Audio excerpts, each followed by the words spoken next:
Queridos, é o seguinte, a realidade é que nós, da Paz Church, temos tido uma caminhada nessa área de discipulado. E eu ainda continuo falando sobre discipulado. Então, o tema de hoje é a parte 2, né, do mergulhando na visão do discipulado. Mas eu quero agora abordar um assunto interessante. Veja bem, nós acreditamos piamente que todo cristão deve ser bem discipulado. Porém, antes, quando a gente falava isso, a gente enfatizava que cada cristão devia ter um discipulador pessoal. Um discipulador pessoal. Enquanto hoje reconhecemos que, às vezes, o cristão tem diferentes níveis de compromisso. Antes, a gente falava, olha, todos os cristãos devem ter um discipulador pessoal e deve ser discipulado uma vez por semana. O problema é que, às vezes, tinha pessoas cristãos que amam a Jesus, são preciosos, são membros maravilhosos da igreja, mas não estão prontos ainda para um nível de compromisso muito profundo no ministério ou na vida, até na vida espiritual, no sentido de ser muito transparente com outra pessoa. E aí, por meio forçar a barra no discipulado, tem que reunir toda semana, aquilo virava tipo uma religião e um peso para aquela pessoa, um peso para outra pessoa que tinha que reunir com ela.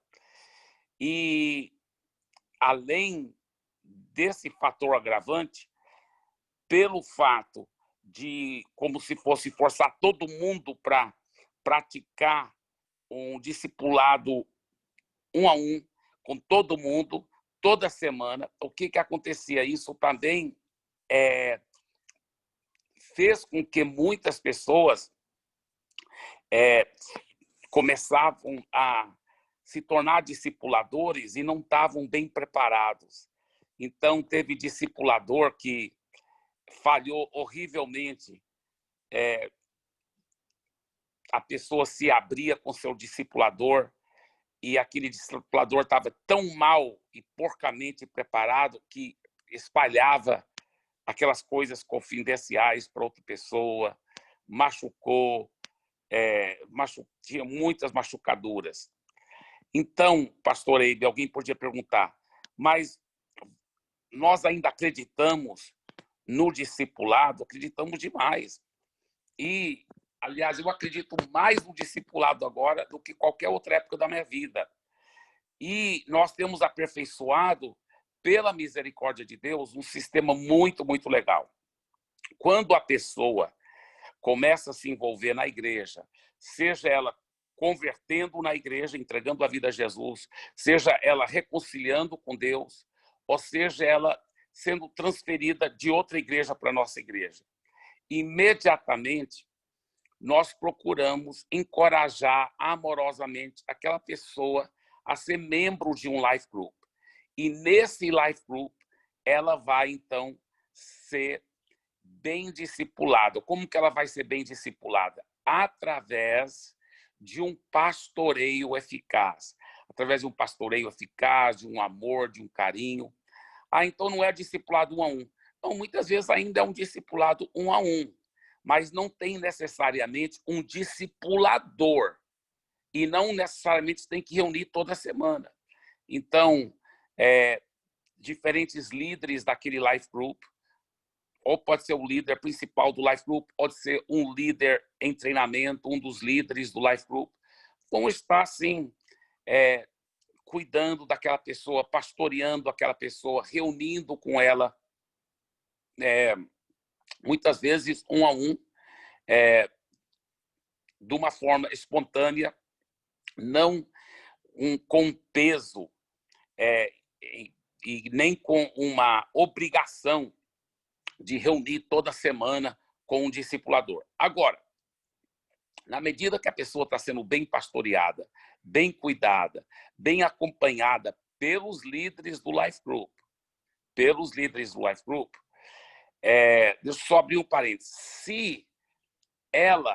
Se aquela pessoa, por alguma razão, não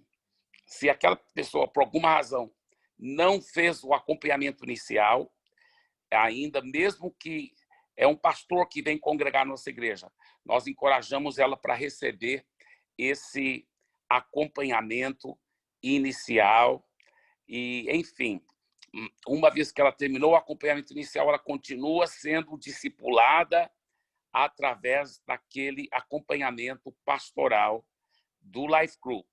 Agora, a pessoa, ela quer se tornar um líder, ela quer crescer, ela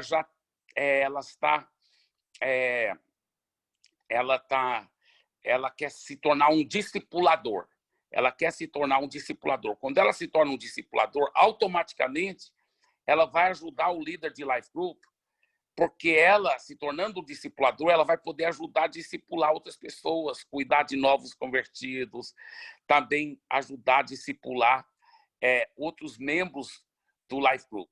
Então, escuta bem, antes dela se tornar um discipulador, quando ela está fazendo o trilho do discipulador, agora sim, ela recebe um discipulador pessoal, aonde esse discipulador pessoal começa a ter um relacionamento de discipulado 1 a 1 com aquela pessoa. Ela não é nem líder de Life Group ainda, mas ela é um discipulador. E por ela ser um discipulador, ela agora tem um discipulador também. Ela tem um discipulador. Agora, ela, com esse discipulador, tem que reunir toda semana? Não necessariamente, porque ela não é líder de Life Group ainda. Mas esse discipulado funciona regularmente e já reúne 1 a 1 com o discipulador pessoal dela, tá certo? Então, mesmo antes dela ser líder de Life Group, ela, ao se tornar um discipulador, ela agora tem um discipulador pessoal e que reúnem regularmente, não necessariamente uma vez por semana, mas regularmente. Aí ela faz o trilho de se tornar líder de Life Group. Quando ela se torna um líder de Life Group, aí sim, ela começa a ter um acompanhamento semanal. Então, se alguma semana não puder reunir, não tem problema, pode gravar áudio de WhatsApp, mas o importante é que agora tem um acompanhamento semanal, a não ser que um dos dois estão doentes ou estão de férias. A não ser que um dos dois estão doentes ou estão de férias, então, aquele discipulado normalmente é presencial ou por telefone e ao vivo. Se for por telefone, é ao vivo. Mas, num caso raro, não tem problema também falar, olha, essa semana, porque surgiu várias emergências, você pode gravar seu WhatsApp, o seu discipulado por WhatsApp, um áudio, e com calma eu vou ouvir e eu vou responder. Muito bem. Agora, ela se tornou líder de Life Group, ela não só tem um discipulado pessoal, mas aquele discipulado funciona regularmente, toda semana, tá certo? 1 a 1. Como eu disse, com essas exceções, né? Muito bem. Por que eu estou falando isso? Porque é importante saber aproveitar o discipulador que você tem. Uma vez que você tem um discipulador, você deve saber aproveitar o seu discipulador. Você deve saber como receber do seu discipulador. Deixa eu te falar uma coisa. Eu, com o meu líder, pastor Paulo Jeff, vocês sabem da minha história, quando eu era solteiro, que com o meu líder, pastor Lucas, né, eu era solteiro e eu não estava conseguindo vencer certos pecados muito graves. Eu até tive que sair do ministério, mas dentro do discipulado com o pastor Lucas, eu me abri, fiquei confessando tudo e até aprendi a confessar as tentações. Não é pecado ser tentado, mas eu aprendi a confessar as tentações para não precisar de confessar o pecado, porque eu venci o pecado antes de pecar. E eu, como solteiro, venci em todas essas áreas e continuo vitorioso até hoje, continuo sendo transparente com o meu discipulador. Porém, com o pastor Paulo Jeff, depois que o Lucas foi para a glória, e o Paulo Jeff, meu discipulador, o que eu faço? Eu continuo me abrindo com ele. Se eu não, eu lembro uma época que eu estava precisando ser muito mais fiel no meu tempo a sós com Deus. Eu estava precisando orar mais e tirar mais tempo na palavra. E eu me abri com o pastor Paulo Jeff. Ele ficou orando comigo e eu fiquei me abrindo com ele até eu ser vitorioso nessa área, de ser muito fiel, muito tempo a sós com Deus. Aí eu lembro uma época que eu não era pontual, e eu ficava falhando e ficava atrasando. E eu me abri com ele, ele orou por mim e ficou orando comigo, me ajudando até vencer. Enfim, todas as áreas, você pode saber aproveitar o seu discipulador. Aí talvez alguém diz assim, mas nesta área que eu quero pedir a oração do meu discipulador, ele é pior do que eu. Não tem problema. Você faz sua parte. A Bíblia não diz, olha, confessai os vossos pecados uns aos outros e orai uns pelos outros. E se o seu discipulador for melhor do que você naquela área, então você vai ser curado naquela área. Não. Ele pode até ser pior do que você, mas você vai ser curado naquela área. E se ele quer ser curado, ele vai ter que se abrir com o discipulador dele e receber a oração do discipulador dele, entendeu? Então, você pode, sim, e deve saber aproveitar bem o seu discipulador. Agora, tendo dito isso, abra sua Bíblia para João capítulo 13, por favor, e vamos ver uma coisa muito interessante aqui. João capítulo 13. Antes da festa da Páscoa, estou a partir do primeiro versículo, tá? Antes da festa da Páscoa, sabendo Jesus que era chegada a sua hora de passar deste mundo para o Pai, tendo amado os seus que estavam no mundo, amou-os até o fim. Durante a ceia, tendo já o diabo posto no coração de Judas Iscariotes, filho de Simão, que traísse Jesus, sabendo este que o Pai tinha confiado tudo às suas mãos e que ele tinha vindo de Deus e voltava para Deus, levantou-se da ceia, tirou a vestimenta de cima e, pegando uma toalha, cingiu-se com ela. Em seguida, Jesus pôs água numa bacia e começou a lavar os pés dos discípulos e a enxugá-los com a toalha com que estava cingido. Quando se aproximou de Simão Pedro, este lhe perguntou, vai lavar os meus pés, Senhor? Jesus respondeu, o que eu faço você não compreende agora, mas vai entender depois. Então Pedro disse, o Senhor nunca lavará os meus pés. Ao que Jesus respondeu, se eu não lavar, você não terá parte comigo. Se eu não lavar, você não terá parte comigo. Então Pedro lhe pediu, Senhor, não somente os pés, mas também as mãos e a cabeça. Jesus respondeu, quem já se banhou não precisa lavar nada, a não ser os pés, pois quanto ao mais está todo limpo. E vocês estão limpos, mas não todos. Pois ele sabia quem era o traidor. Por isso que disse, nem todos estão limpos. Tá. Eu vou, talvez, ler mais um pouco daqui um pouco, mas vamos primeiro só pensar o que é que Jesus está querendo ensinar aqui. O que ele está querendo ensinar? Tá? Isso aqui é muito profundo, tem várias coisas aqui profundas. Primeiramente, nós temos que entender como era a cultura daquela época. Quando uma pessoa ia para uma festa, ia para visitar a casa de alguém, ia jantar na casa de alguém, talvez ele tomava um bom banho, colocava perfume. Mas entre a casa dele e a casa daquela pessoa, naquela época, não tinha calçada, não tinha cimento, não tinha asfalto. Então, ela tinha que andar nas ruas cheio de poeira, de barro. E lembra que tinha muitos animais. Era cavalo, era boi, era vaca, era carneiro, era ovelha. e esse era cachorro, e esses animais faziam fezes. Então, além da lama, tinha fezes, era muito sujo. As ruas eram muito sujas. Então, o que acontece? A pessoa tinha tomado um bom banho, mas os pés ficavam sujos. Quando ela chegava na casa da pessoa, então aquela pessoa mandava seus escravos lavar os pés de quem chegou. Porque mesmo que eu já tinha tomado banho, mas meus pés tinham que ser lavados de novo. Tá? Então, quando Jesus foi lavar os pés, essa é uma grande lição de ser servo. Outro dia nós podemos falar sobre isso, que é uma outra grande lição aqui de ser servo. Mas tem uma outra coisa profunda que Jesus está ensinando aqui, uma outra coisa bem profunda. Escuta bem, olha só que impressionante.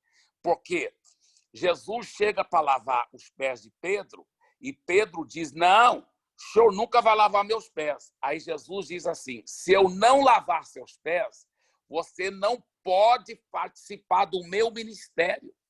Olha só, Pedro era talmidim de Jesus. Pedro queria muito, muito participar do ministério de Jesus. Pedro queria ser igual a Jesus, queria trabalhar na obra junto com Jesus. E Jesus falou, se eu não lavar seus pés, você não vai poder ter parte comigo, ou seja, participar do meu ministério. Aí Pedro disse, não, se for isso, então não lava só meus pés, lava meu rosto, lava minhas mãos e tal. Jesus falou, não, quem já tomou banho não tem que tomar outro banho, só tem que ficar lavando os seus pés.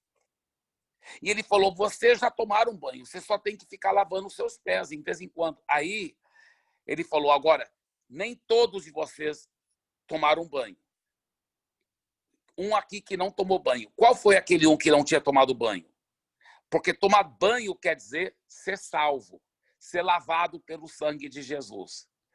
E mesmo que Jesus não havia morrido ainda, aqueles que haviam entregue a vida de fato para Jesus já estavam salvos por aquele sangue que Jesus ia derramar na cruz.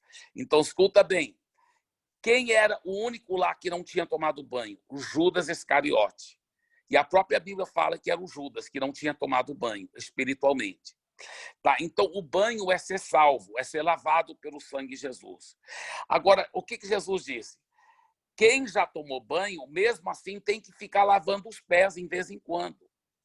E Jesus também disse para Pedro, se você não deixar eu lavar seus pés, você não vai poder participar do meu ministério. O que ele está falando? É o seguinte, que nós, andando aqui no mundo, sem querer, sujeirinhas vão entrando nos nossos pés espirituais.